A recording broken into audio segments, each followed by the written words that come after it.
Microsoft Excel या हमें Microsoft Excel को हम एमएस एक्सेल के नाम से भी जानते हैं, या एक्सेल के नाम से भी इसको जाना जाता है, जो माइक्रोसॉफ्ट एक्सेल होता है। माइक्रोसॉफ्ट एक्सेल में खासतौर पे जो डिजाइन किया गया है वो स्प्रेडशीट प्रोग्राम है, जिसकी सहायता से हम क्या कर सकते हैं, बहुत सारे डेटा को जो है उस माइक्रोसॉफ्ट पे हम वर्क कर सकते हैं, एक साथ डेटा को लेकर के वर्क कर सकते हैं। इसका जो फॉर्मेट होता है वो टेबुलर फॉर्मेट होगा, यानी कि इसमें क्या होता है, पहले से ही बहुत सारे खाने बने होते हैं, आपको ज्यादा खाने बनाने की बहुत ज्यादा जरूरत नहीं पड़ती है। एमएस वर्ड के बाद ये सबसे लोकप्रिय जो है सॉफ्टवेयर है। अभी इसकी विशेषता है कि इसकी विशेषता की वजह से इसका प्रयोग बहुत ज्यादा संख्या में अकाउंटेंट करते हैं या ऑफिस इंप्लॉय करते हैं। ऑफिस में जो होता है, जैसे अभी मान लो डायरेक्ट में है, डायरेक्ट पे जो भी आप लोगों की इंटर्नशिप चलते हैं या जो भी डेटा भरते हो डायरेक्ट की वेबसाइट, वो एक्सेल शीट पे ही आता है। ये आपकी परीक्षाएं होती हैं, जो संस्थाएं हैं वो एक्सेल शीट पे ही वर्क करती हैं, एक्सेल शीट पे ही सारे चीजों को देते हैं। आपके एडमिट कार्ड होते हैं, बड़े बड़े डेटा होते हैं, आपके प्रवेश की डेटा होता है, या जो भी चीजें हैं वो एक्सेल शीट पे ही काम किया जाता है, क्योंकि ये लाखों की संख्या में डेटा को रख सकता है और उस डेटा का उपयोग करके हम बहुत सारे कामों को बहुत आसानी से और कम समय में चंद मतलब कई दिनों का जो वर्क होता है उसको हम चंद समय में ही उसको पूरा कर सकते हैं। मतलब कि बहुत ज्यादा आपका है, बहुत ज्यादा समय होता है, उसको हम जो जिस काम को करने में 1 महीना लग जाएगा, 2 महीना लग जाएगा, उसको मतलब आधे घंटे 1 घंटे में ही उस काम को हम कर सकते हैं, और 1 घंटे का काम हम मिनटों सेकंडों में कर सकते हैं। एक्सेल शीट की एक खासियत है, सबसे बड़ी खासियत यही है कि एक फॉर्मूला लगाओ और उस शीट पर लाखों करोड़ों जितने भी आपको शीट है उस पे डेटा है, उस डेटा को उस पे उस फॉर्मूले को अप्लाई कर सकते हैं, एक साथ एक क्लिक पे अप्लाई कर सकते हैं। इसके बारे में हम लोग आज विस्तार से पढ़ेंगे। अभी एक थ्योरेटिकल समझ लेते हैं, थ्योरेटिकल के बाद अब माइक्रोसॉफ्ट को पहले थ्योरेटिकल समझ लेते हैं, थ्योरेटिकल के बाद हम प्रैक्टिकली रूप में भी इसको देखेंगे। और उम्मीद है कि वीडियो को पूरा देखने के बाद यानी इस सेशन के बाद आप घर पे थोड़ा सा प्रयास करोगे तो माइक्रोसॉफ्ट को बड़े अच्छे से सीख जाओगे कि इस पर जो स्प्रेडशीट होता है उसको कैसे हम कैलकुलेशन करते हैं, किस तरह से करते हैं, कोई फॉर्मूला कैसे लगाते हैं, उस फॉर्मूले की सहायता से हम बड़े बड़े सवालों को जोड़ घटाना गुणा भाग जो भी चीज है उसको हम कैसे कर सकते हैं और बहुत कम समय में कर सकते हैं। फिर आते हैं इसमें एक्सेल शीट को देखो, एक्सेल शीट में सबसे जो कार्य किए जाते हैं उन कार्यों के बारे में थोड़ा जानिए। इससे सैलरी मतलब कुछ खास कार्यों को जान लिया जाता है। इससे सैलरी चार्ट बनाया जा सकता है। सपोज दैट कि मान लो कि कोई अगर ऑफिस हो या कोई इंस्टीट्यूट हो, उसमें एम्प्लॉई हैं, उन एम्प्लॉई को अगर सैलरी देना है उनको से अब सैलरी देने के लिए सबका अलग अलग सैलरी होता है, अलग अलग चीजें होती हैं, बेसिक अलग होता है, डी अलग होता है, अन्य भत्ते अलग होते हैं। इस तरह की सैलरी जो होती है, सैलरी चार्ट को बड़ी आसानी से बनाया जा सकता है। और इसमें सैलरी चार्ट में इसमें एक्सेल में काम करने में एक और फायदा होता है कि जब भी हम बना देते हैं एक क्लिक करते ही सभी का बन एक का बनाइए, एक क्लिक करने के बाद सभी के सैलरी चार्ट ऑटोमेटिक बन जाते हैं और कोई बिना गलती किए, और डेटा शीट जो होता है उस सैलरी को डेटा को मतलब एक सॉफ्टवेयर के रूप में तैयार हो जाता है। इससे सैलरी चार्ट बनाने में आसानी होती है। ऑफिस एम्प्लॉय इसका ऑफिस एम्प्लॉय भी बहुत ज्यादा इसका प्रयोग करते हैं। डेटाबेस मैनेजमेंट में इसका उपयोग होता है, बिलिंग सॉफ्टवेयर बनाने में इसका उपयोग होता है, स्टॉक मैनेजमेंट सॉफ्टवेयर तैयार भी इससे किए जा सकते हैं। ये तो माइक्रोसॉफ्ट में कुछ अभी इससे ये तो कुछ भी नहीं है, समझते ये जो देख रहे हो ना, ये कुछ भी नहीं, इससे बहुत सारे इससे भी ज्यादा बहुत सारे वर्क हैं जो एक्सेल शीट पे हम आसानी से कर सकते हैं। एक्सेल शीट पे काम करने के लिए आपको किसी प्रकार की ट्रेनिंग की जरूरत नहीं पड़ती, ठीक है। आपको एक्सेल शीट बहुत ही बेसिक तरीके से बनाया गया है। एक्सेल शीट पर बिल्कुल आप एक्सेल शीट को खोल करके अपने कार्य को काम कर सकते हो। इसके स्प्रेडशीट को जैसे खोलोगे आपके सामने बहुत सारे ऑप्शन दिखने लगेंगे, बस उस ऑप्शन को जानने की जरूरत है कि वो ऑप्शन से होता क्या है, उन ऑप्शन से हम कौन कौन सी चीजें कर सकते हैं। और जैसे ऑप्शन को जान लोगे आसानी से किसी भी कार्य को बहुत आसानी से कर सकते हो। एक बार अगर एक्सेल शीट आप सीख लेते हैं तो कहीं ना अपनी जिंदगी में कहीं ना कहीं वो जरूर काम आएगा। जरूर नहीं कि अभी काम आए, ये कभी भी काम आ सकता है। ये स्टूडेंट के लिए ही नहीं, जो अध्यापक है, जो टीचर हैं, अन्य वर्कर हैं, उनके लिए भी एक्सेल शीट बहुत जरूरी है। और आज के समय में तो मतलब हम कह सकते हो कि बहुत ही इंपॉर्टेंट है। अगर इनकी कंप्यूटर की जानकारी ना हो तो आप कुछ भी नहीं कर सकते हैं। ये हमारे जीवन का अभिन्न हिस्सा बन गया है कंप्यूटर पे खासतौर पे माइक्रोसॉफ्ट को जानना और जरूरी है, क्योंकि माइक्रोसॉफ्ट अगर नहीं जानते हो तो फिर कंप्यूटर या लैपटॉप या डेस्कटॉप ये आप किसी काम का नहीं। अब तो ये माइक्रो एक्सेल शीट जो है आपके मोबाइल पे भी इस समय काम कर रहा है, आप मोबाइल पे भी आप देख सकते हो।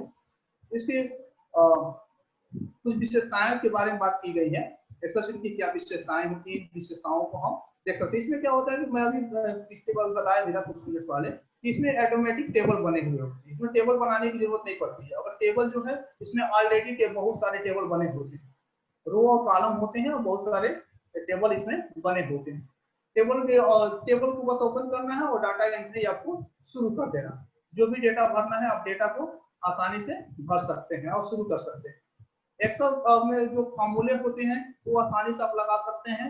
बस फॉर्मूले का बेसिक ज्ञान जैसे आपको हो जाएगा, आप फॉर्मूले को आसानी से लगा सकते हैं और उसका उपयोग कर सकते हैं। ठीक है, और जब जैसे आप फॉर्मूले लगाना जान गए और टेबल पे डाटा एंट्री करना जान गए तो आप मतलब कई घंटों का, कई महीनों का काम एक दिन में निपटा सकते हैं, घंटों का काम मिनटों में निपटा सकते हैं। इसमें ये भी है कि एक बार आप डेटा को सेट कर लिए और सेव कर लिए, आप कोई भी डेटा चेंज कीजिए, आगे का डेटा जो है वो ऑटोमेटिक चेंज हो जाता है, नहीं अपडेट हो जाता है, ऑटोमेटिक अपडेट हो जाता है। कोई चेंजेस करेंगे फॉर्मूला ऑटोमेटिक उसको अपडेट कर देता है। जैसे मान लो कि 3+2 जोड़ना हो तो 3+2 = 5 होता है, वो फॉर्मूला लगा दिए तो दोनों जोड़ तो 5 करेगा, अगर 3 को हम चेंज करके 2 कर दे तो 2+2 = 4 ऑटोमेटिक हो जाता है, आपको कुछ बदलने की जरूरत नहीं पड़ती है। इसको भी अभी हम लोग प्रैक्टिकली रूप में भी देखेंगे। इसकी और कुछ विशेषताएं हैं उसको भी देख लिया जा सकता है। एमएस एक्सेल को एक शीट से दूसरी शीट पर और एक फाइल से दूसरी फाइल पे भी लिंक किया जा सकता है। यानी कि एक्सेल के बहुत सारे फाइल होते हैं जिनको हम एक फाइल से दूसरे फाइल पर, एक शीट से दूसरे शीट पर हम आसानी से इसको ट्रांसफर कर सकते हैं और डेटा कितना भी बड़ा हो हम आसानी से ट्रांसफर बस कुछ क्लिक से ही हम ट्रांसफर कर सकते हैं। इसे ऑटोमेटिक चार्ट बना सकते हैं, डैशबोर्ड बना सकते हैं। ये एक्सेल शीट की कुछ विशेषता है। अब कुछ बात कर लेते हैं फॉर्मूले की कि एमएस एक्सेल पे कुछ फॉर्मूले होते हैं, वो फॉर्मूले किस तरह लगाए जाते हैं। अभी तक हम जो देखे हैं वो देखे हैं कि एक्सेल शीट क्या है, एक्सेल शीट पे कुछ क्या विशेषताएं हैं, और थोड़ा एक्सेल शीट की एक विशेषता है उनके फॉर्मूले। क्योंकि एक्सेल शीट पर जनरली अगर फॉर्मूले का ज्ञान हो तो हम एजुकेशन के क्षेत्र में बहुत सारी चीजें कर सकते हैं, बहुत सारे सेपरेट शीट बना सकते हैं, स्प्रेडशीट बना सकते हैं। तो सबसे पहले इसमें कौन कौन से फॉर्मूले लगाए जा सकते हैं? ऐसे तो हजारों फॉर्मूले हैं जो लगाए जा सकते हैं, पर कुछ खास जो हमारे दैनिक जीवन में प्रयोग होते हैं। उसमें पहला होगा सम, यानी समेशन होगा। आप जोड़ने की प्रक्रिया जो होती है उससे कर सकते हैं। इफ का मतलब होता है कि कोई घटना होगी कि नहीं होगी। हम कहें कि ये पास भी है, पास है कि नहीं, ये फेल है, पास है कि फेल है, ये इफ वाली बात होती है ना। जैसे जहाँ दो चीजें आती हैं वहाँ अभी इसके बारे में हम विस्तृत रूप से पढ़ेंगे, सबके बारे में विस्तृत पढ़ेंगे। फिलहाल हम जान लेते हैं कि इसके कौन कौन से फॉर्मूले हैं। सम है, इफ है, ट्रिम है। ट्रिम भी एक फॉर्मूला है, इसको भी हम लोग मैं बता दूंगा, विस्तार से बता दूंगा कि ट्रिम क्या है। और लेन होता है, फिर सब्सट्रैक्शन होता है, मल्टीप्लिकेशन होता है, डिवीजन होता है। डेट को अगर एक्सेल शीट पे डेट को कैसे डालना है, ऑटोमेटिक डेट कैसे डाल सकते हैं, उसको काउंट कैसे कर सकते हैं। कि अब ये भी होता है ना कि काउंट का मतलब है कि यहाँ की कोई अगर एक लाइन है उसमें हजारों डेटा है तो हम काउंट कर सकते हैं उसमें कितने डेटा है, कितने लाइन उसका डेटा भरा हुआ है, कितने अंक हैं, कितने नंबर्स हैं, उसको अलग अलग भी काउंट होता है। काउंटा होता है, एवरेज होता है। काउंट और काउंटा दोनों देखेंगे हम लोग। एवरेज भी है और लेफ्ट मिड राइट। ये कभी कभी आप देखे होंगे first name last name middle name आता है, उसी तरह एक आता है कि डेट, डे अलग हो, मंथ अलग हो, ये सारी चीजें होती हैं। ये भी हो सकता है कभी कभी डेटा शीट आता है कि बहुत सारा डेटा होता है, 10 या 12 अंक होते हैं एक लाइन में। हम कहते हैं कि प्रथम 4 डिजिट डालिए। जैसे कि कोई कभी कभी पीडीएफ में कोई पीडीएफ खोलते हो जो पासवर्ड प्रोटेक्टेड होते हैं, उसमें होता है कि अपने नाम का पहला 4 अक्षर डालिए, फिर अपना डेट ऑफ बर्थ डालिए या कोई अंक डालिए। जैसे इसमें ये यूज होता है लेफ्ट, मिड और राइट। ये कैसे यूज होते हैं, कैसे बनते हैं, इन सब चीजों के बारे में हम आसानी से यहाँ देख सकते हैं। अब इस पर ये तो कुछ फॉर्मूले के बारे में कुछ बेसिक जानकारी लेते हैं। ये इंटरफेस है एक्सेल का, आप जो अभी स्क्रीन पर देख रहे हो ये जो है उसका इंटरफेस है। एक्सेल जब खोलोगे तो ये हमें इस तरह दिखाई देता है। जब भी हम इसको खोलते हैं तो हमको इस तरह से ये नजर आता है। तो इसमें सबसे पहले हम देख सकते हैं कि क्योंकि पहला चित्र देखा जाए जिसमें ये जो देख रहे हो क्योंकि एक्सेस टूल बार होता है, फिर ये फाइल टूल बार होता है, रिबन्स होते हैं, फॉर्मूले होते हैं। एक्सेल में कुछ चीजें को और जानना जरूरी है। ये जो देख रहे हो A B C D E F जो अल्फाबेट है ये इसके कॉलम है, ठीक है। और ये 1 2 3 4 5 6 ये जो देख रहे हो ये इसके रो है, यानी कि ये वर्टिकल खाने हैं और ये क्षैतिज खाने हैं। इसको जानना बहुत जरूरी है। और क्षैतिज खाने में जो ये छोटा सा दे रहे हो ये एक्टिव सेल है। हम एक्टिव सेल मतलब इसमें हम किसी चीज को हम लिख सकते हैं। और ये A1 जो है ये बॉक्स नेम है, कॉलम और कॉलम ये कॉलम है, मतलब जो अल्फाबेट है ये समझ लो क्योंकि ये बहुत जरूरी है। सारे फॉर्मूले लगाने के लिए हमको कॉलम और रो को समझना बहुत ही जरूरी है। कॉलम और रो अगर ना समझ में आए तो हम एक्सेल शीट पे बहुत ज्यादा काम नहीं कर पाएंगे। इसलिए कॉलम को समझ लो, जो ऊपर वाले जो होते हैं वो कॉलम और रो को अच्छी प्रकार आप पहचानते भी हो। अल्फाबेट से जो लिखे जाते हैं एक्सेल शीट में वो कॉलम होते हैं और जो नंबर्स होते हैं वो रो होते हैं, वो बाय डिफॉल्ट उसमें होता है। उसके बाद एक जो यूनिट होता है जैसे ये ए और 1 वाला जो है उसको एक्टिव सेल कहते हैं, इसमें हम किसी चीज को टाइप करते हैं। और ये A1 जो देख रहे हो वो बॉक्स नेम है। A1 का मतलब है कि ये ए का पहला खाना, मतलब कॉलम ए, कॉलम जो है यानी कि कॉलम जो है कॉलम लेटर ए का और जो नंबर है वो 1 है, इसलिए A1 है। वो उसी के नीचे अगर आओ तो A2 A3 A4 A5 A6 ऐसे, इससे बी में आओगे तो B1 B2 B3 B4 B5 B6 ऐसे आते रहेंगे। सी में भी वैसे ही जाएगा। इधर भी कुछ सेम चीज है, टूलबार के बारे में दिया गया है, फाइल नेम के बारे में। फाइल नेम शुरुआत में तो बाय डिफॉल्ट और माइक्रोसॉफ्ट एक्सेल या माय वर्कशीट एक्सप्रेस दिया होता है, डॉट एक्सप्रेस दिया रहता है। होम देख रहे हो, इंसर्ट देख रहे हो, पेज लेआउट है, इस बारे में हम बहुत अच्छे से पढ़ेंगे। यहाँ रिबन को भी अच्छे प्रकार समझाया है कि एक्सेल शीट के किस हिस्से को हम रिबन कहते हैं। और बाकी ये चूंकि हम अभी इसको बेहतर तरीके से अगर समझ पाओगे जब मैं इसको प्रैक्टिकली रूप में दिखाऊंगा। ये बस ये समझ लो कि कॉलम क्या है, रो क्या है। आगे बढ़ते हैं, हम फॉर्मूले के बारे में थोड़ा सा एक एक करके फॉर्मूला देख लेते हैं। सम की जरूरत हमें क्यों पड़ती है और एक्सेल शीट में हम सम का प्रयोग कैसे करते हैं। यहाँ देखो सम के लिए कुछ फॉर्मूले होते हैं, तो सम के लिए फॉर्मूले लगाने के लिए हम लगाते हैं इक्वल टू सम ब्रैकेट में। अब मान लो कि A1 A2, इसका मतलब है कि सेल A1 से लेकर A5 तक के वैल्यू को हम क्या कर रहे हैं, ऐड कर रहे हैं। यहाँ थोड़ा समझना और समझ पाओगे ठीक है। थ्योरेटिकल है और प्रैक्टिकल रूप में देखोगे तो बहुत ही आसान है। थ्योरेटिकल थोड़ा सा लगेगा कि अलग है पर ऐसा नहीं है। दूसरा है A2, ये भी सम। देखो ये सम करने का तरीका है, कुछ चीजें हैं, सीटों को यहाँ हम सिलेक्ट कर रहे हैं या सीटों को लगाते हैं कॉलम को। मान लो कि A2 A का 2 कॉलम और A का 5 कॉलम हमको जोड़ना है तो ये इस तरह आ जाता है। फिर इसी तरह सम जो है हमको अगर मान लो कि हमको डिवाइड करना है, दो को जोड़ करके A2 को A5 को जोड़ करके और 5 से डिवाइड करना है, हम फॉर्मूला लगाते हैं। एक जो एक्टिव सेल होता है, एक्टिव सेल में हम लगाते हैं इक्वल टू सम ब्रैकेट में A2 और A5 by 5। इसको ले लेते हो तो ये क्या करता है, A2 को और A5 को जोड़ करके, ठीक है, और 5 से भाग दे देता। ये यहाँ देखो, यहाँ दिया हुआ है एक एक्सेल शीट का छोटा सा पार्ट रखा हूँ, इसको देख सकते हो। जैसे कि यहाँ देखो, यहाँ A1 A5 है ना, यानी कि A का A1 में क्या है 50, ठीक है, और A5 का A1 से A5 तक मतलब 50 100 150 200 और 250 को ये जोड़ करके यहाँ 750 आ गया है। फॉर्मूला इस तरह लगाया गया ये मतलब फॉर्मूला जो फॉर्मूला है। इसी तरह 350 जो है A2 और A5 तक का योग है। 140 जो है A2 और A5 का योग करके 5 से इसे डिवाइड कर दिया गया। ये ऑटो आता है। समेशन के बाद इफ की बात कर रहे थे हम। इफ क्या है, तो इफ के बारे में ये अगर कुछ सच है तो करो, अन्यथा कुछ और करें। ये बहुत ही आसान है, बस इफ, यदि हम कहते हैं ना कि ये ऐसा ना होता तो ऐसा होता, इस तरह का है। जैसे कहते हैं कि यदि इफ स्टेटमेंट दो रिजल्ट हो सकते हैं, अगर आपकी तुलना सही है तो पहला रिजल्ट, नहीं है तो दूसरा रिजल्ट, या तो वो पास होगा या तो जैसे हम कहें कि एग्जाम्पल के तौर पर देख लेते हैं।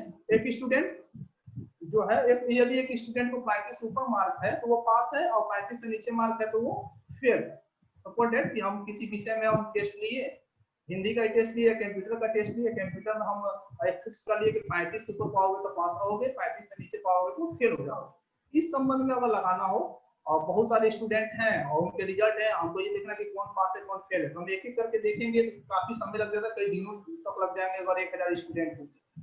परंतु इस फॉर्मूले से हम 1 मिनट के अंदर सारे स्टूडेंट को पता कर सकते हैं कि कौन पास है कौन फेल है। इस फॉर्मूला लगाना बहुत ही आसान है। हम क्या करते हैं, और जो एक्टिव सेल होता है उसमें इक्वल टू इफ ब्रैकेट में a greater than equal to 35, यानी ग्रेटर देन इक्वल टू 35 में जो अगर 35 आए या 35 से अधिक आता है तो वो क्या होगा, पास होगा, और उससे कम आता है तो वो फेल होगा। वो ऑटोमेटिक डेटा पे शो करने लगेगा। ये डेटा यहाँ दिखाया गया है, क्योंकि यहाँ कुछ नाम दिए गए हैं। इस नाम में आप देख सकते हो कि नेम है, मार्क है और रिजल्ट है। यहाँ कुछ नाम 1 2 3 4 5 5 नाम दिए गए हैं, उनके मार्क दिए गए हैं, किसी सब्जेक्ट के हो सकते हैं 80 50 32 45। इसमें अब बस हमको फॉर्मूला लगाना है इफ a2, एक एक्टिव सेल में ही लगाना है जो सामने फॉर्मूला लिखा हुआ है। लगाने के बाद हम बस एक इंटर प्रेस करते हैं, तो अगर वो 35 से कम उसका मार्क आया तो ऑटोमेटिक उनके नाम के आगे लिख देगा फेल। अगर 35 या 35 से ऊपर आया तो ऑटोमेटिक उस पे लिखता है पास। ये तो इफ की बात हो गई। इफ और एंड भी आता है। हम कहते हैं कि कोई इफ और एंड की जब बात किया जाए तो कोई स्टूडेंट ऐसा है कि मैथ और इंग्लिश का दो विषय में दी है, हम चाहते हैं कि वो मैथ दोनों में क्या हो, 35 को पाए तो पास हो और अन्यथा की स्थिति में फेल हो जाए। तो यहाँ दो देखो 3 चीज हो सकती है, एक तो 35 ऊपर पाए तो पास, उससे नीचे फेल। 2 विषय में तुलना करना हो, 35 से ऊपर अगर मैथ में भी पाए और इंग्लिश में पाए तो पास हो, अन्यथा किसी एक में भी अगर 35 से नीचे पाता है तो फेल। इसके लिए एक फॉर्मूला लगाते हैं, बस वही फॉर्मूला रहता है, बस एंड जोड़ देते हैं। फॉर्मूला सेम रहता है, क्योंकि B2 यहाँ लिया गया है। मैं सेपरेट शीट दिखा देता हूँ। स्प्रेड शीट एक यहाँ है, एक स्प्रेड शीट को देखो। इस स्प्रेड शीट में बी कॉलम में जो है मैथ के मार्क है, यानी B2। बी का B2 के सामने ये 65 लिखा हुआ है, इसलिए B2 को लिया गया है। और ये हम देख रहे हैं 35 अगर होगा तो ये क्या होंगे, पास होंगे। और C2 में यानी इंग्लिश में भी अगर 35 से ऊपर होगा तभी ये पास होंगे, अन्यथा की स्थिति में फेल हो जाएंगे। यहाँ देख सकते हो संजय जो है, राहुल संजय और सुनीता राकेश, ये जो है तो राहुल को 65 से ऊपर रहते पास है, दोनों में 65 और 45 से तो पास है। संजय जो है 31 और 58 है, तो इंग्लिश में तो पास है, परंतु संजय यहाँ फेल है। हमने यहाँ लगाया तो अपना लगा रहे हैं कि दोनों में पास होना चाहिए, अन्यथा फेल। तो यहाँ 35 से कम आए इसलिए ये फेल है। यहाँ दोनों में क्या है, ऊपर पाए हैं तो पास है। यहाँ देखो इसमें 25 है, एक में तो पास है दूसरे में फेल है, तो इसमें कोई उनका रिजल्ट फेल। आपके बीटीसी के भी रिजल्ट ऐसे ही आते हैं। आपके डीएलएड जो है इस समय जो संचालित है उसमें भी यही रिजल्ट आता है। आप सारे विषयों में पास रहिए, किसी एक विषय में अगर जितना मार्क होता है उससे कम पाते हैं तो तुरंत क्या हो जाते हैं, आपको फेल घोषित हो जाता है। मार्कशीट जो आता है वो फेल आता है। किसी विषय, किसी एक विषय में आपके 8 सब्जेक्ट हैं, 8 पेपर देते हो, अगर एक सब्जेक्ट में भी फेल अगर हो जाते हो, अपने पासिंग मार्क से नीचे पाते हो, तो आपका टोटल ओवरऑल रिजल्ट क्या होता है, फेल होता है। ये फॉर्मूले वहां लगते हैं, आपके जो रिजल्ट बनाए जाते हैं एग्जाम के बाद, ये फॉर्मूले वहां लगाए जाते हैं। इसी तरह अगला जो फॉर्मूला अगर आता है ट्रिम, ट्रिम क्या होता है उसको देख लेते हैं। ट्रिम में जब कोई एक्सेल शीट में मान लो कि हम लिख रहे हैं अनचाहे स्पेस आ जाते हैं, बहुत सारे, मान लो कि अगर हम ही लिखना था आर के बाद 2-3 स्पेस आ गए, उसके बाद एम फिर 2-3 स्पेस आके एम आ गया। हम चाहते हैं कि वो एक स्पेस को हटाना हो तो हम एक क्लिक पे ही सारे स्पेस को हटा सकते हैं। ये स्पेस के लिए बहुत आसान तरीका है। उदाहरण के लिए कॉलम में यहाँ देख लेते हैं, उसके फॉर्मूले जो हम इस तरह लिखते हैं, ट्रिम ब्रैकेट में जिस कॉलम को आप सिलेक्ट करना वो कर लेते हैं। जैसे यहाँ देखो, यहाँ राहुल पी दिया हुआ है, तो राहुल और पी के बीच में 2 स्पेस है, एक स्पेस होना 2 है। यहाँ संजय के बाद यहाँ कई स्पेस है। अब हम क्या करते हैं, ये फॉर्मूला जैसे ट्रिम A1 ए और 1 पे चूंकि राहुल ने लिखा हुआ है एक कॉलम और रो 1 है, तो हम ट्रिम का फॉर्मूला लगाते हैं और तुरंत क्या होगा, ये राहुल का एक स्पेस करके ये सही हो जाएगा। समझ रहे हो, कई मतलब बहुत सारे स्पेस होते हैं ना, तो अगर एक से अधिक स्पेस होता है तो तुरंत वो एक स्पेस को कम कर देता है, बाकी सब स्पेस को कम कर देता है, एक स्पेस बच रखता है, ओनली 1 स्पेस आएगा। ये भी फॉर्मूला हमें एक्सेल पे काम अगर करते हो या करने वाले हो भविष्य में, ये बहुत इंपॉर्टेंट है। इसको लेन की बात कर लेते हैं। लेन क्या है, अब हम चाहते हैं कि कोई अगर सेल हो, कोई अगर सेल, अभी हम प्रैक्टिकली इसको देखेंगे भी, अगर कोई सेल हो उसमें बहुत सारे कैरेक्टर हैं, हमको जानना है कि वो कितने कैरेक्टर हैं। जैसे कि अगर सुजीत कुमार लिखा हुआ है तो सुजीत कुमार में कुल कितने अक्षर हैं हम काउंट सकते हैं। मोहन लिखा हुआ, मोहन में कुल कितने अक्षर हैं हम ये काउंट कर सकते हैं। तो बस एक क्लिक पे ही हम सारे को, इसके लिए बस हमको क्या करना है, लेन लिखना है, टेक्स्ट यानी उस कॉलम को और रो को हमको सिलेक्ट करना है। सिलेक्ट करते ही जैसे कि मान लो कि A2 से हम कितने कॉलम है इसको लिख करके लेन A2 कर देंगे, हमको तुरंत पता चल जाएगा। इसके लिए तो मैं छोटा सा यहाँ दे दिए, तो यहाँ राहुल लिखा हुआ है, लेन A1 लगाया गया जैसे, तो उसमें राहुल के जो अंक है वो आ गया। रीना अपना माइक ऑफ कर लो। राहुल जो है, राहुल का टोटल जो है कैरेक्टर अगर देखा जाए तो इसमें 5 है, जैसे संजय में 6 है, सुजीता में 6 है, फिर राकेश जे में टोटल 8 है। ये कैलकुलेट बस ये क्लिक पे उस स्प्रेडशीट में जितने भी नाम होंगे वो ऑटोमेटिक वो क्या कर सकते हैं, हम उससे कैलकुलेट कर सकते हैं। कुछ फॉर्मूले और देख लेते हैं। इसके बाद लेफ्ट की हम बात कर लें। लेफ्ट का फॉर्मूला लगाने के लिए हम एक स्प्रेडशीट ले लेते हैं। जैसे कि मैं अभी बात कर रहा था ना कि बहुत सारे कोडिंग होते हैं। कोडिंग में फर्स्ट नेम को अलग, फर्स्ट के कुछ अक्षरों को अलग करना है, मिडिल के अक्षरों को अलग करना है और लास्ट के अक्षरों को अलग करना है। तो हमको डिसाइड करना होता है कि हम फर्स्ट में कितने अक्षर लेना चाहते हैं या कितने अंक लेना चाहते हैं, कितने कैरेक्टर कह सकते हैं, कितने कैरेक्टर हम फर्स्ट में लेना चाहते हैं, कितने कैरेक्टर हम सेकंड में लेना चाहते हैं और कितने कैरेक्टर जो है हम लास्ट में लेना चाहते हैं। ये चीज हम ले सकते हैं। यहाँ देखो जैसे कि ये क्या है, MKTG 1 2 3 4 है। अब फर्स्ट में क्या करना है, हम चाहते हैं कि इसमें 4 ही आए, इसके लिए हम फॉर्मूला लगाएंगे इज इक्वल टू, एक एक्टिव सेल में जाकर के टाइप करेंगे is equal to left text यानी कि A2, A कोडिंग चूंकि 2 से है तो A कॉलम का 2, ठीक है। नंबर ऑफ कैरेक्टर्स हम चाहते हैं कि इसमें 4 ही आए, हम 4 यहाँ डाल देंगे A2 4। ये डालते के साथ ये आपके पास ये आ जाएगा। जैसे यहाँ देखो फॉर्मूला fx का जो फॉर्मूला लगाया लेफ्ट इक्वल टू A2 4, ये मार के बस इंटर करोगे, बाकी पे सबको इस शीट को कॉपी कर दो, ऑटोमेटिक उस स्प्रेडशीट में जितने भी कोडिंग होंगे सब ऑटोमेटिक अलग हो जाएंगे। कभी-कभी नाम एक ही में आ जाता है, हम चाहते हैं फर्स्ट नेम लास्ट नेम और मिडिल नेम अलग अलग हो जाए, तो इस फॉर्मूले का यूज करके हम एक साथ सबको अलग अलग कॉलम में हम कर सकते हैं।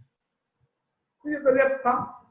मिडिल में करना हो तो उसके लिए थोड़ा सा फॉर्मूला चेंज होता है। मिडिल में करने के लिए हम is equal to middle text लेते हैं, किस कॉलम को करना है और इसकी पोजीशन की अब कहां से लेना है। मिडिल मान लो शुरुआत में 4 अक्षर के बाद 5वां अक्षर से लेना है तो 5 डालते हैं, और कितने कैरेक्टर लेने हैं, 2 लेने हैं, 3 लेने हैं, वो हम यूज कर लेते हैं। जैसे यहाँ हम समझ सकते हैं, यहाँ देखो यहाँ 4 तो हम फर्स्ट में ले लिए, 4 के बाद 5वां से शुरू होता है 1 2 3 4 5 और 5वें से 1 शुरू होता है। हम चाहते हैं कि इसका 2 डिजिट लें, हम क्या करते हैं mid is equal to A2 ठीक है 5 2 करते हैं। तो अभी क्या होता है कि 4 तो पहले में फर्स्ट नेम में आ गए और उसके आगे का 2 डिजिट जो है, 2 कैरेक्टर्स जो है वो मिडिल में चलेगा। अब लास्ट दो कैरेक्टर 3 और 4 बचा है, उसके लिए हम लास्ट के लिए हम जो है राइट वाला हम फॉर्मूला लगाते हैं।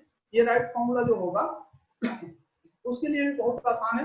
हम कुछ नहीं करते हैं, इज इक्वल टू राइट, हम किस कॉलम को लेना चाहते हैं, मान लो कि A6 का लेना चाहते हैं, A6 को कॉमन कर लिए और लास्ट के 2 अक्षर ले लिए। तो अभी ये क्या हुआ, अब जो ये कोड है, यहाँ फाइनली देखो जो कोड है वो चेंज हो गया 3 भागों में, फर्स्ट मिडिल और लास्ट।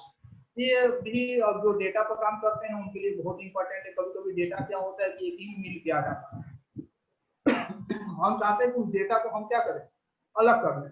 ये फॉर्मूला वहां पे बहुत ही इंपॉर्टेंट होता है। इसके बाद देते हैं डेट काउंट, ठीक है। डेट और काउंट है तो हम अलग अलग देखेंगे। डेट को पहले देख लेते हैं, और डेट में इसमें कुछ करना नहीं है। कभी कभी होता है कि डे मंथ ईयर अलग अलग होता है तो हमको इकट्ठा करना होता है। हाँ कुछ कह रहे थे, अपने स्पीकर को ऑफ कर लो आप लोग। हाँ नेक्स्ट जो है देखो, अगर ईयर मंथ और डे अलग अलग हो तुमको एक साथ करने के लिए हमको कुछ नहीं करना पड़ता। वो वाला फॉर्मूला करंट डेट के लिए है, इस फॉर्मूले को बहुत ज्यादा हम ध्यान नहीं देंगे। ये टाइप कर देते हैं किसी एक्टिव सेल में, जैसे क्लिक करोगे तो करंट का जो डेट होगा वो ऑटोमेटिक ले लेगा। यहाँ बात करते हैं कि अगर ईयर अलग हो, मंथ अलग हो और डे अलग हो, एक साथ करना हो डेट में, हम कुछ नहीं करते हैं, इज इक्वल टू डेट और जो कॉलम है उस कॉलम को कॉपी कर, जैसे कि A2 कर लिए, यहाँ A4 को लिया गया है, 4 वाले कॉलम को 2018 है, A4 ले लिया गया, फिर B4 ले लिया गया और C4 आज वाला हो ना बात अंजनी। फिर जो है इसके बाद हम ले लेते हैं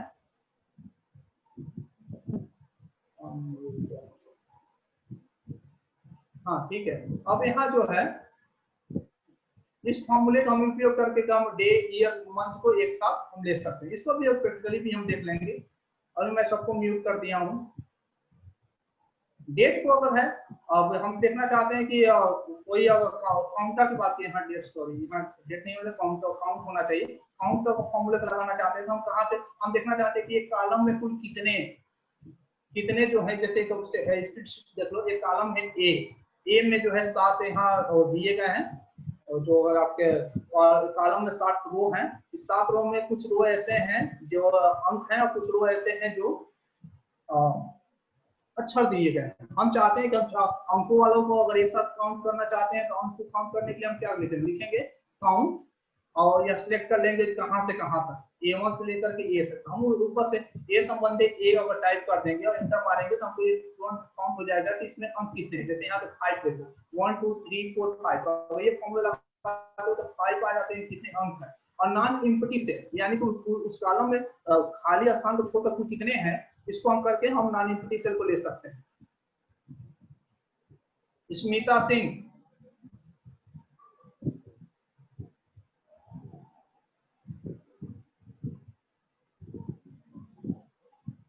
हम एक बार थोड़ा सा किसी ने अपना प्रेजेंट किया है, मैं उसको रोक करके प्रेजेंट को पुनः प्रेजेंट कर देता हूँ।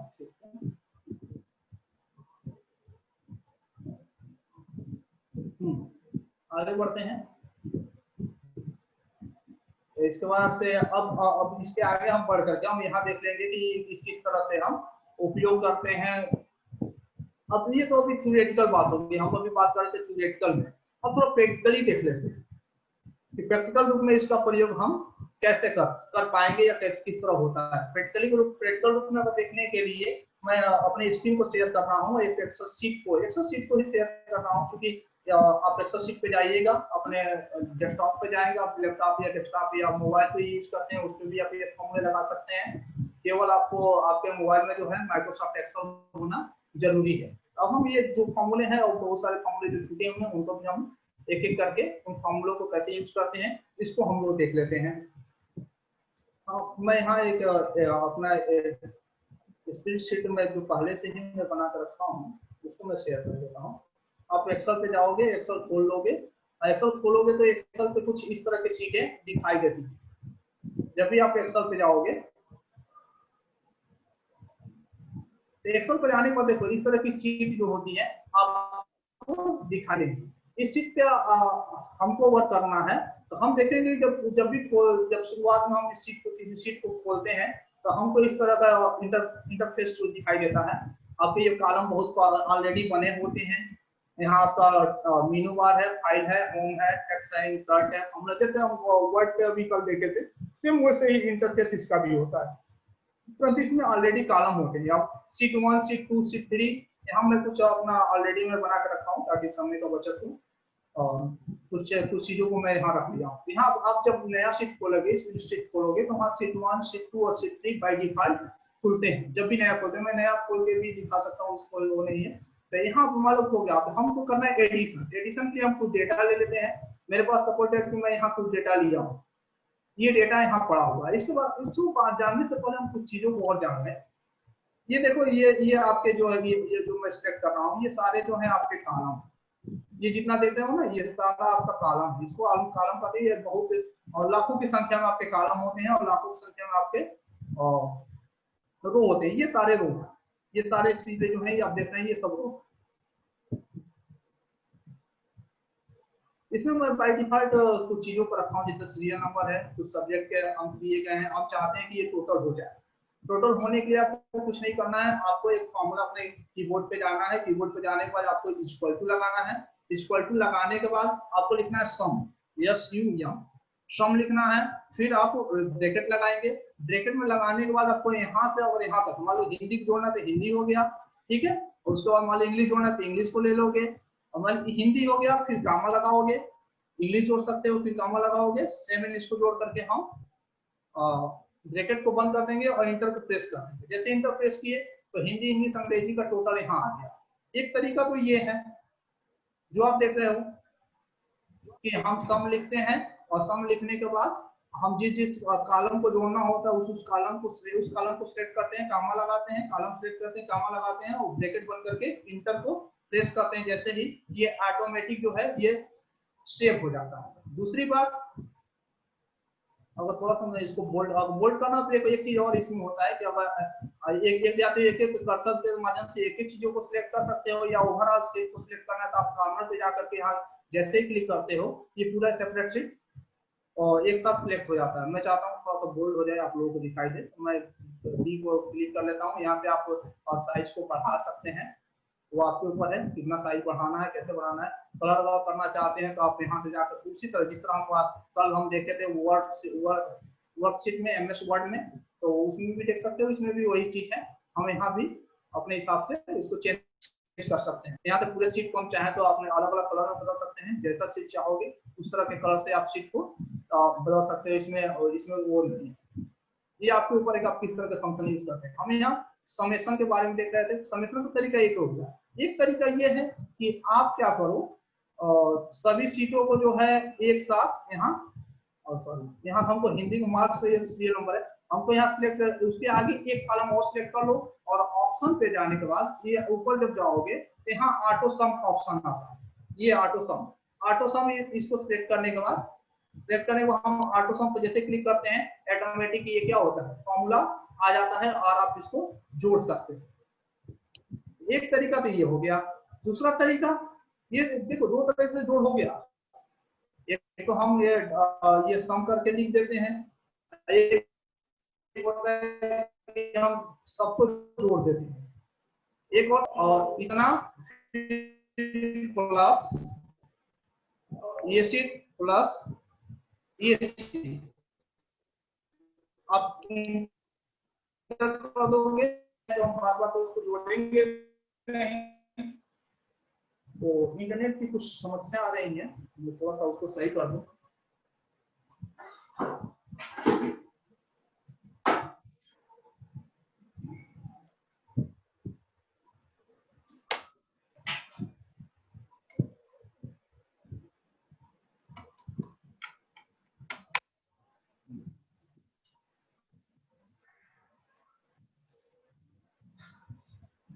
अब देखो ये जैसे हो गया, यहाँ आने के बाद हमको क्या करना है कि अब ये हम चाहते हैं कि ऑटोमेटिक सारे सेल जुड़ जाए। हम किसी कॉलम को पकड़ करके और इसको नीचे स्क्रॉल डाउन कर देंगे, ये ऑटोमेटिक उस कॉलम में जितने चीज होंगे ऑटो जुड़ जाएंगे। अब आपको आगे जोड़ने की जरूरत नहीं पड़ी। तो ये तरीका है कि आप खींच करके उसको नीचे की तरफ पकड़ करके खींच दीजिए, तभी भी हो जाएंगे। और एक तरीका ये है कि आप इसको कॉपी कर लीजिए और कॉपी करने के बाद बाकी सब कॉलम को सिलेक्ट करके पेस्ट कर दीजिए, कंट्रोल C करके कंट्रोल V कर दीजिए, ऑटोमेटिक सब जुड़ जाते हैं।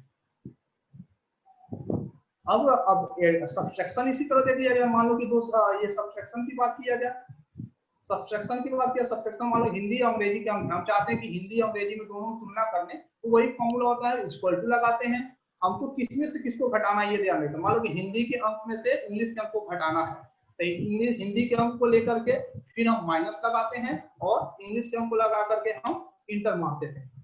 ये क्या होगा कि हिंदी के अंक से इंग्लिश के अंक ऑटोमेटिक सेपरेट घट जाएंगे। फिर हम इसको कॉपी कर लेते हैं, या राइट क्लिक करके आप क्या करो कि कॉपी कर लो। कॉपी करने के बाद सेल को सिलेक्ट कर लो, नीचे वाले जिन सेलों को और देखना है उनको सिलेक्ट करने के बाद राइट क्लिक करो और इनको पेस्ट कर दो।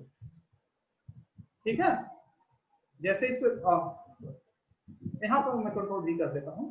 जैसे ही पेस्ट करते हो ये ऑटोमेटिक जो होता है सारा का सारा जो है एक साथ सब्ट्रैक्ट हो जाते हैं। आप देखो यहाँ 40 में से 30 निकाल दिए, 10 बचा, 42 में से 21 गया, 21 बचा, 44 में 25 गया, 19। ये सारी चीजें ऑटो जो है, अब ये तो बहुत अभी 10 डेटा मैं लिया हूँ, आप यहाँ हजारों लाखों डेटा को एक साथ ले सकते हो और वर्क कर सकते हैं। सब्ट्रैक्शन के बाद अगर चाहे तो हम मल्टीप्लिकेशन देख सकते हैं, डिवीजन देख सकते हैं, वो बहुत सारे यहाँ चीजें हैं जिसको हम आसानी से देख सकते हैं। यहाँ एक्सेल में और भी चीजें हैं। अगर आप कॉलम लगता है कि आपका कॉलम बहुत पतला है तो आप इसको रो को पकड़ो, पकड़ के इसको कलर कर सकते हो जिस कलर में लेना है। मान लो कि अलग अलग सीटें हैं, हम इसको कलर कर सकते हैं, वो आपके ऊपर है किस तरह के कलर लेना चाहते हो। ठीक है, तो आप इसको जैसे चाहो वैसे कलर दे सकते हो, जिस कलर में चाहो उस कलर में इसको कर सकते हो। ये तो अपने ऊपर है।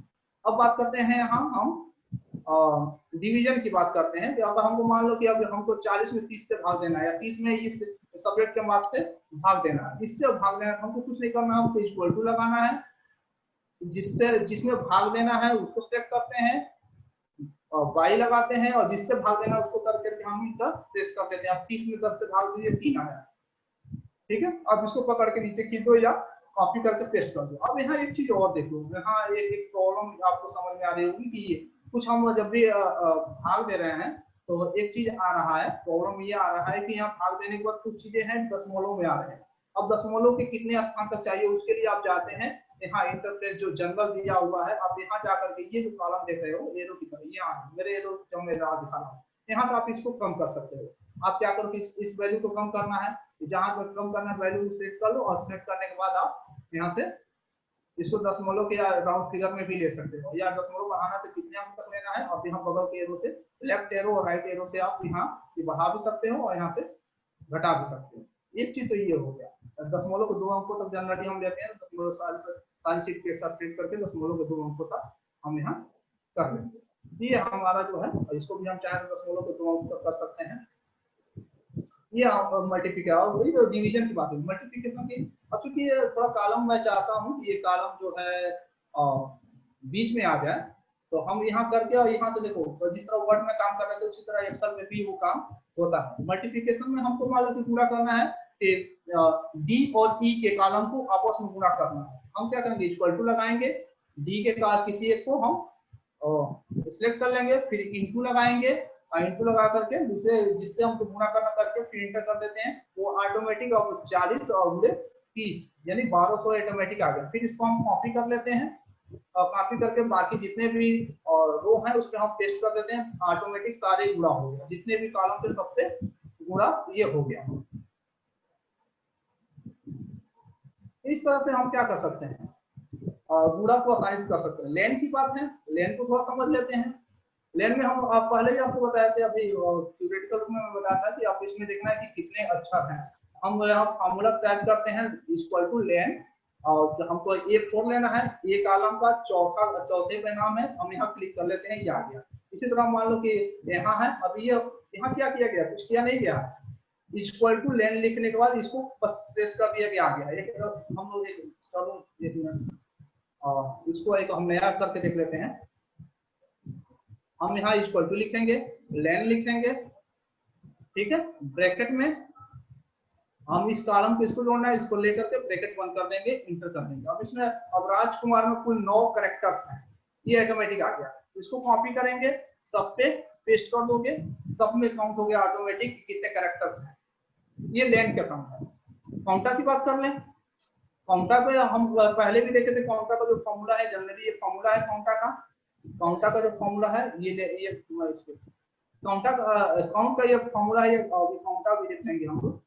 काउंट का फॉर्मूला में ये है कि अभी हम देखते हैं कितने अक्षर और अंक मिले हुए थे, कितने अक्षर है कितने अंक, ठीक है। ये जानना चाहेंगे तो हम कुछ नहीं करते हैं, हम क्या करते हैं, यहाँ इक्वल टू लगाते हैं, सपोर्ट यहाँ आ जाओ, इस कॉलम में काउंट है ना, तो यहाँ हम क्या करते हैं, इक्वल टू लगाते हैं, और इक्वल टू लगाने के बाद उस फॉर्मूले को हम करके इंटर कर देते हैं, ऑटोमेटिक पता चल जाता है। अगर हम चाहते हैं कि अक्षर और अंक दोनों हो तो हम फॉर्मूला लगा के एक साथ देख सकते हैं, उसको मैं लगाया हूँ, यहाँ मैं दिखा देता हूँ।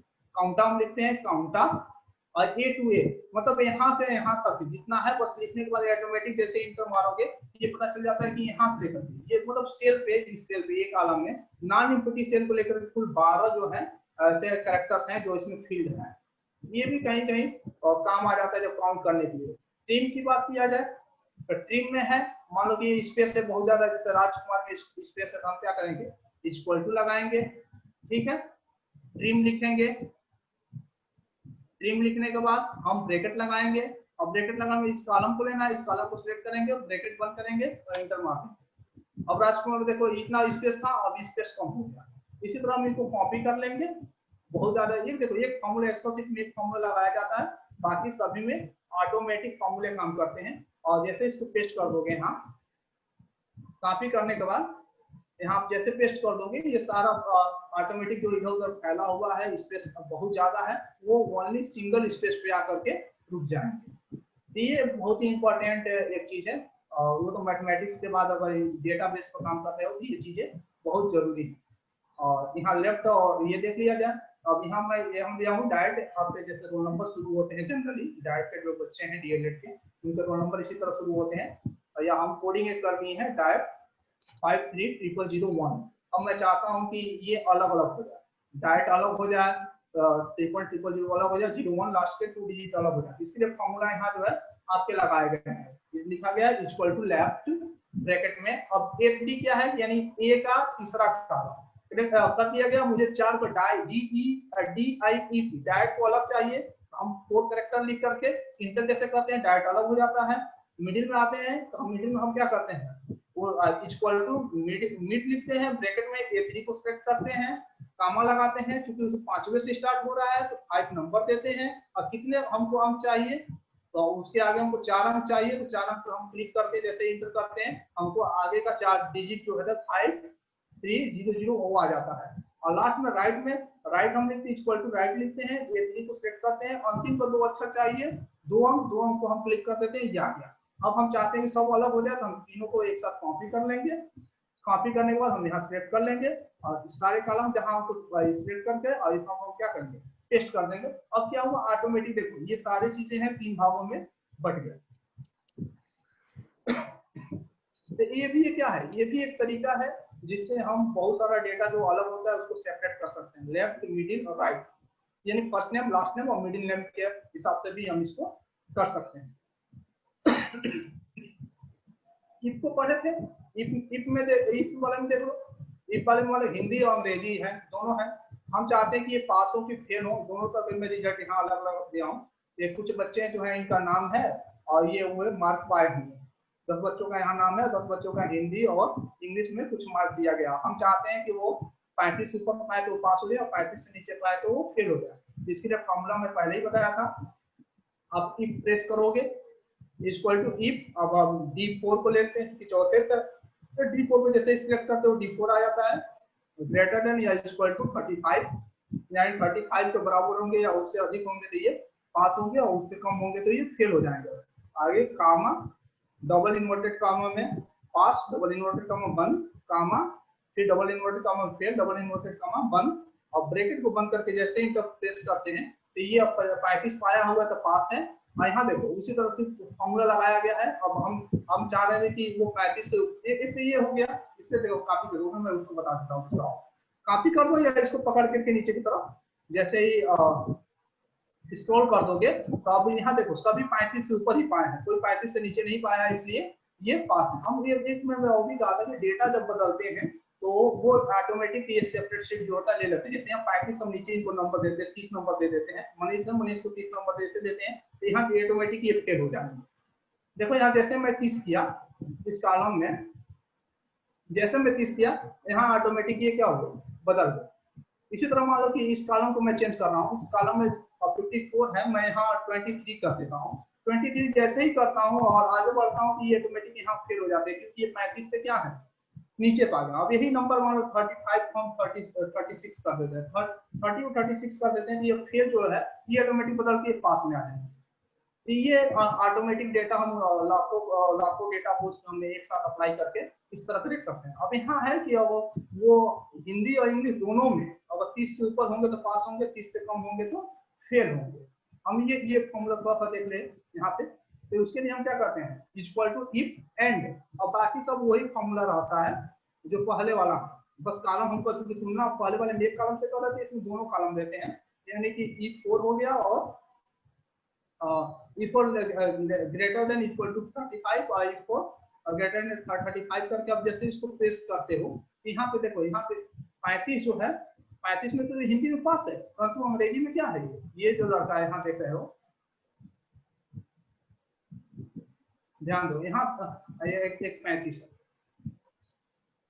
दोनों की तुलना कर रहे हैं हम, हिंदी और अंग्रेजी दोनों की तुलना कर रहे हैं। तो यहाँ हिंदी में 35 पाया हो तो पास है, परंतु इंग्लिश में क्या है 30 पाया हुआ है इसलिए फेल है। यहाँ रिजल्ट इसका क्या आएगा, दोनों की तुलना करो फेल। अब इसी को हम कॉपी करके अगर हम सबने अगर टेस्ट करते हैं, अगर सबने हम टेस्ट कर देते हैं तो देखते हैं कि ये इसमें एक में तो पास चल रहा है और दूसरे में सब में क्या है 30 से नीचे पा रहे हैं। तो जहाँ जहाँ नीचे पाया तहाँ का फेल है। देखिए देखो 35 से ऊपर है ये सारे बच्चे क्या हैं, दोनों में पास। इस तरह के हम इस फॉर्मूले का उपयोग करके बहुत सारा डेटा होता है, तो हम एक साथ कनेक्ट करके जान सकते हैं कि कौन बच्चा जो है फेल है, कौन बच्चा जो है वो पास है, बस एक क्लिक पे। इसी तरह अगर डेट की बात किया जाए तो डेट है, डेट मान लो कि ये ईयर अलग है, मंथ अलग है और दिन अलग है, तो हम यहाँ क्लिक कर करके और इसको हम देख सकते हैं। जैसे ही हम कॉलम, तो इसमें कुछ किया नहीं गया है, बस मैं यहाँ दिखा देता हूँ। इक्वल टू हम लिखते हैं डेट, ठीक है, ब्रैकेट में ब्रैकेट जाते हैं, अब हमको इसको कामा, मंथ को कामा और डे को लेकर के और लास्ट में हम ब्रैकेट को बंद कर देते हैं और इंटर मारते हैं, तो ऑटोमेटिक जो है 11 दिन 2 महीने और 1991, 11/2/1991 एक साथ हो जाता है। बस इसको कॉपी करो, सबमिट पेस्ट कर दो, ये सारे डेट जो है एक साथ आ जाते हैं। ये कुछ फॉर्मूले हैं जो आपको यहाँ देखने को मिल जाते हैं, बहुत ही अच्छा। ये समझ लो कि सारे फॉर्मूले जो है बहुत अच्छा है। एक चीज और ये आप देख रहे होंगे कलर, कलर इस चीज को हम कलर भी कर सकते हैं। मान लो कि एडिशन है, हम इस पर राइट क्लिक करते हैं, टैब बॉक्स में जाते हैं और यहाँ इसको हम और येलो में कर देते हैं। इसको जाकर के हम जैसे चाहें उस तरह के आप इसको कर सकते हैं, जिस कलर में चाहो उस कलर में यहाँ से आप टैब बार में जाकर के टैब कलर को लेकर के आप टैब कर सकते हैं उसमें।